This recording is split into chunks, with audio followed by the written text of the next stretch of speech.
तूने मुझे इनकार किया, मेरा आदर नहीं किया और तू घोर अंधकार में आ गया। मेरे बगैर, मेरे नाम का आदर करने के बगैर कोई भी व्यक्ति एक कदम भी सुरक्षित नहीं चल सकता। ये बात परमेश्वर ने मुझे बताया। ये श्राप होता है जब एक व्यक्ति परमेश्वर के नाम का आदर नहीं करता, अपनी मनमानी करता है, गुनाहों को चुनता है, लालच में आता है, नफरत को चुनता है, बुराई को चुनता है, व्यभिचार को चुनता है।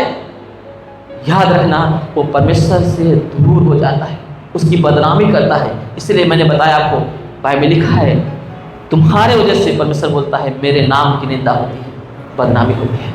तुम याजक होके ऐसे ऐसे जगह पे बैठते हो, ऐसे ऐसे कदम उठाते हो, ऐसे ऐसे काम करते हो कि तुमको देख के लोग मेरा बदनामी करते हैं, मेरे नाम की निंदा करते हैं। इसलिए मेरा क्रोध तुम पर भड़कता है, तुम श्रापित हो जाते हो। जो मैंने तुमको आशीष दिया है उसे मैं शाप में बदल देता हूं। मेरी बात समझ में आ रहा है? आज ऐसे कितने मसीही जो है पीड़ा में, तकलीफ में पड़े हुए हैं और वो एक दूसरे के ऊपर ब्लेम कर रहे हैं। तेरे वजह से मैं गिर गया, तेरे वजह से मेरा भला नहीं हो रहा है, तेरे वजह से नुकसान हुआ। मत करो। बाइबल लिखा है दोष मत लगाओ कि तुम पर भी दोष लगाया न जाए। आप क्या समझते हो? आपका फेलियर होना आपके ऊपर डिपेंड करता है, क्योंकि आपका एक पर्सनल जो है परमेश्वर के साथ रिश्ता है, क्योंकि आप एक याजक हैं। आप किसी याजक के ऊपर निर्भर नहीं हो सकते, क्योंकि आप खुद एक याजक हैं। मैं पास्टर हूं, यहां पे आपको सिखा रहा हूं, आप मेरे ऊपर निर्भर ना रहे। आप याजक हैं, आप परमेश्वर के ऊपर निर्भर हैं, उसके साथ एक पवित्र रिश्ता बनाएं। आपको कोई भी नहीं छू सकता। आप राज्य करने वाले व्यक्ति रहेंगे। आपके ऊपर पाप और बुराई, फेलियर राज्य नहीं करेगा। आप उन पर राज्य करेंगे, क्योंकि आप कोई मामूली नहीं है। आप राजाओं के राजा, प्रभु के प्रभु, उस परमेश्वर की संतान है। राज मझधारी याजकों के समाज है। हालेलुया। आप उस पर राज करेंगे, आपके ऊपर वो राज नहीं करने पाएगा। इसलिए दोष ना लगाएं, कमी ना ढूंढें। खुद को देखें कि मैं उसके साथ कितना वफादार हूं। मैं एक याजक हूं, मैं खुद परमेश्वर से मिल सकता हूं।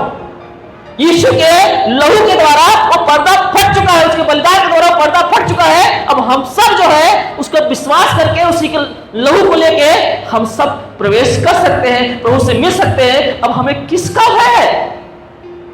हम किसको बोले कि तुम्हारे वजह से हम फेलियर हैं? हम किसी को वजह से फेलियर नहीं होते, हम हमारे वजह से फेलियर होते हैं। मैंने खुद मेरा लाइफ से बता रहा हूं, अगर मैं फेलियर हुआ हूं ना तो किसी इंसान की वजह से नहीं हुआ, मैंने खुद मेरे वजह से फेलियर हुआ। हालेलुया। जब मैं किसी को बोलता हूं ना इसने मेरे चर्च को बिगाड़ा, इसने मेरे साथ अच्छा नहीं किया ना, तो मुझे सर में आती ही मालूम है, रोता हूं मैं कभी बैठ कि मेरे मुंह से ऐसा निकल कैसे गया कि इसकी वजह से मेरा नुकसान हुआ। नहीं, मेरा उसके साथ रिश्ता होना चाहिए। अगर मेरा उसके साथ रिश्ता रहेगा ना तो कोई मेरे ऊपर राज नहीं कर पाएगा, कोई मुझे दबा नहीं पाएगा। हालेलुया। कोई मुझे धोखा नहीं दे पाएगा, क्योंकि संभालने वाला, सुधारने वाला, रक्षा करने वाला वो परमेश्वर सदा मेरे साथ रहेगा। आमीन। हालेलुया। मेरी बात समझ में आ रहा है आप लोगों को? इसीलिए आज लोग श्रापित हैं, इसीलिए आज लोग फेलियर हैं, इसीलिए लोग आज परेशान हैं। उनको लगता है कि किसी की वजह से परेशान है। नहीं, आप खुद की वजह से परेशान हैं। हालेलुया। खुद की वजह से परेशान है। मैं कितनी बार आपको वचन सिखा चुका हूं। होशे की किताब 4:6 में लिखा है, मेरे ज्ञान के न होने से मेरी प्रजा नष्ट हो गई, पर तुमने जो याजक हो तुम, मैंने तुमको याजक बनाया है, वो ज्ञान दिया है, वो वचन दिया है। तुमने मेरे ज्ञान को तुच्छ समझा है, तूने मेरी व्यवस्था को तज दिया है, इसलिए मैं तुम्हें याजक होने से इंकार करता हूं। हेलो, क्या बोलता है? मैं तुम्हें याजक के पदवी से इंकार करता हूं, और जो मैंने अपने ब्लेसिंग को, अपनी सुरक्षा को तुम्हारे बाल बच्चों पे बनाए रखा है उसे मैं त्याग दूंगा। साफ साफ उसमें लिखा हुआ है, छोड़ देता है वो। ये मेरा अनुभव है, मेरा अनुभव है। हालेलुया। एक दिन मैं मोबाइल चला रहा था, काफी समय हो गया, 7-8 साल के ऊपर घटना है। मैं मोबाइल चला रहा था और चलाते चलाते मैं कुछ गलत मूवीज को ऊपर मेरा ध्यान गया, फोटो के ऊपर, और मैंने गलत चीज़ें देखा और मेरा मन जो है व्यभिचार से भर गया। मेरे मन में व्यभिचार उत्पन्न हुआ और जैसे व्यभिचार उत्पन्न हुआ ऐसे लगा कि मेरे अंदर से एक एनर्जी जो है निकल गई और मैं पूरा लस्त कमजोर हो गया। हेलो, कमजोर हो गया। आपको बताऊं, मैं एक मूर्छित हो जाते हैं जैसे ना, ऐसे मूर्छित हो गया और मैंने एक स्वप्न देखा। मैंने देखा कि मेरे गांव में एक सांप निकला हुआ है, वही जो मैंने आपको बताया, वो विशाल सांप, इतना ताकतवर है, इतना बड़ा है ना, उसको मारने के लिए कोई हथियार नहीं है किसी के पास, और लोगों को निकल रहा है, निकल रहा है, निकल रहा है। और वो जो है सांप अचानक मेरे परिवार की तरफ जाने लगा और मैं आवाज दे रहा हूं मेरे भाई को, मेरे परिवार लोगों को, मुझे पूरा दिखाई दे रहा है कि आप वहां से निकलो, भागो। वो सांप इतना तेजी से आया और हर एक परिवार के सदस्यों को निगलने ही जा रहा था। अचानक मेरी आंख खुली और मैंने देखा कि एकदम लस्त हूं, मैं कमजोर हूं। और फिर मैंने क्या किया, मुंह धोया और एक नया कपड़ा, फर्स्ट टाइम मैंने कपड़ा पहना था, वो नया सिला के रखा था और बाहर निकला। उस समय होली का समय था, संसारिक लोग जो होली मनाते हैं, 1-2 दिन बाद होली था। और मैं बाहर निकला, एक छोटा सा बच्चा जो है, छोटा सा बच्चा था, लगभग 8-10 साल का, इससे कुछ रहा होगा, 9 साल का। वो उसने क्या किया, पन्नी में पानी आपको बांध के मारते हैं ना, पता नहीं आपको, होली के समय में वो पानी बांध के जो है फेंका, मुझे मारा और मेरे पाँव के पास गिरा वो, और उसके पाँव के पास गिरने से वो फट गया थैली, और उसके छींटे जो है मेरे पैंट पे आ गए और मेरा नया कपड़ा गंदा हो गया। मुझे इतना क्रोध आया ना, हेलो, इतना क्रोध आया मुझे कि मैंने क्या किया पता है, उस बच्चे को मारने के लिए एक पत्थर उठाया। हेलो, मैं तुझे मारेगा, ऐसा करके जैसे मैंने पत्थर उठाया क्रोध में, अचानक एक व्यक्ति आता है और बोलता है, हाथ मेरा पकड़ लेता है, बोलता है, पागल है तो एक छोटे से बच्चे को पानी की वजह से मार रहा है, पत्थर उठाया। जैसे उसने मुझसे से बात किया, मेरा हाथ पकड़ा ना, मैं जैसे झटका सा लगा, मुझे जैसे महसूस हुआ कि मैं होश में आया। हेलो, ऐसा हुआ, मैं आपको बता रहा हूँ याजक का मतलब क्या होता है। और गांव से फोन आता है, मेरे भाई लोग आपस में झगड़ा किए और सर फट गया किसी का। यही सपना देखा था ना,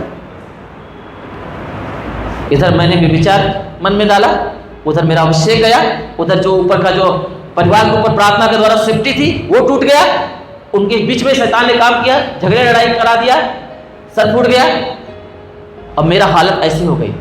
फिर मैं समझ गया, मैंने रो रो के पश्चाताप किया, उसे वापस पाने के लिए मुझे कितना प्रभु के सामने गिड़गिड़ाना पड़ा वो मैं ही जानता हूं। हालेलुया, मेरी बात समझ में आ रहा है कि नहीं आ रहा है? वो मैं ही जानता। इसलिए प्रियो, इतना गुनाह करके, इतना पाप करके, इतना याजक होने के बाद मनमानी करके आप सोचोगे कि मैं सुरक्षित रहूं? हेलो, साफ साफ बाइबल में लिखा है, मैं तुम्हें त्याग दूंगा, याजक की पदवी तुमसे छीन लूंगा, और जो तुमको मैंने ब्लेसिंग किया है ना, सुरक्षा किया है ना, वो मैं हटा दूंगा। हालेलुया, मेरी बात समझ में आ रहा है आप लोग को? इसलिए याद रखो, हम एक याजक हैं। कौन है? याजक है। याजक कोई मामूली नहीं होता, राज पदधारी याजकों का समाज है।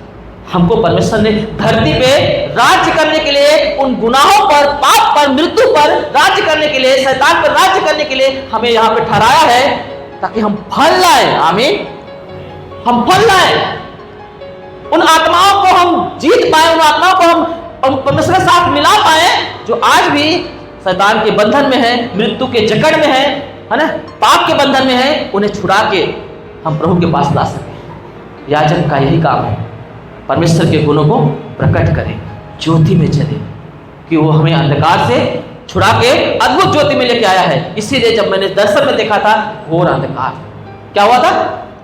घोर अंधकार, क्योंकि उसी घोर अंधकार से छुड़ाया था परमेश्वर। हेलो, वही वापस है। मेरी बात समझ में आ रहा है? परमेश्वर की उपस्थिति में चले। आमीन। आप एक याजक हैं, आप अपने आप को कम ना समझें। अगर आप सचमुच में प्रभु की बात पर चलेंगे, आप कभी फेलियर नहीं होंगे, आप कभी हारेंगे नहीं, आप जय का जीवन जिएंगे। बाइबल लिखा है मसीह में जयवंत से बढ़कर है। आमीन। हम यीशु मसीह में जयवंत से बढ़कर है, इसलिए जय का जीवन जिए। बहुत सी आत्माएं आज मर रही हैं, नाश हो रही हैं, गूंगी मूर्तियों के पीछे अपने समय को बर्बाद कर रहे हैं, श्रापित हो रहे हैं, नष्ट हो रहे हैं। अंधकार ने उन्हें जकड़ लिया है, पाप और बीमारी ने उन्हें जकड़ लिया है। उन तक हम पहुंचे, उन्हें निकाले, इसलिए हम याजक हैं। आमीन। इसलिए हम याजक हैं कि हम परमेश्वर के साथ जुड़ के, पौलुस बोलता है कुरिन्थियों किताब में कि परमेश्वर यीशु मसीह हमारे अंदर होके, आमीन, हमारे अंदर होके विनती करता है लोगों से कि परमेश्वर के साथ मेल मिलाप कर लो। आमीन। वो हमारे द्वारा, हम याजक होने के कारण हमारे द्वारा परमेश्वर उन लोगों तक पहुंचना चाहता है ताकि उन्हें बचा सके, जिससे उनका रिश्ता टूट चुका है परमेश्वर से, पाप की वजह से वो खत्म हो जाए और परमेश्वर के साथ मेल मिलाप कर ले, ताकि शैतान और पाप और बीमारी, दुष्टता उनके ऊपर राज्य न करने पाए। हालेलुया।